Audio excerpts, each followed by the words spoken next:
आजची सर्वात मोठी आणि महत्त्वपूर्ण घोषणा. 13 डिसेंबर 2025 ही तारीख नोट करून घ्या. देशभरातील लाखो नागरिकांसाठी हा दिवस अत्यंत महत्त्वाचा आहे, कारण या दिवशी राष्ट्रीय लोक अदालत आयोजित केली जात आहे. न्यायालयातील ताण आणि प्रलंबित खटल्यांची गर्दी कमी करण्यासाठी हा वर्षातील सर्वात मोठा उपक्रम आहे. तुमच्या डोक्यावरील कायदेशीर ओझे कायमस्वरूपी उतरवण्याची ही अंतिम संधी आहे.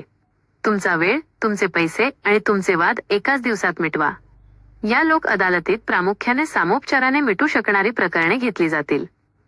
तुमचा जुना ट्रॅफिकचा दंड, अनेक दिवसांपासून थकीत असलेले बँक कर्ज किंवा कौटुंबिक वाद, या सर्वांवर तडजोड करून कायमस्वरूपी तोडगा काढला जाऊ शकतो. लक्षात ठेवा, लोक अदालतीत झालेला निर्णय हा अंतिम असतो. एकदा समझोता झाल्यावर त्या निर्णयाविरुद्ध अपील करता येत नाही. त्यामुळे तुमचा वाद कायमस्वरूपी संपुष्टात येतो. तर वाट पाहू नका. तुमची आवश्यक कागदपत्रे घ्या आणि डिसेंबर 13 रोजी तुमच्या जवळच्या जिल्हा किंवा तालुका न्यायालय संकुलात उपस्थित राहा. ही महत्त्वपूर्ण माहिती सर्वांपर्यंत पोहोचवा. एका शेअरमुळे अनेकांचा कायदेशीर ताण कमी होऊ शकतो. अशा महत्त्वाच्या अपडेट्ससाठी चॅनलला सबस्क्राईब करा. धन्यवाद.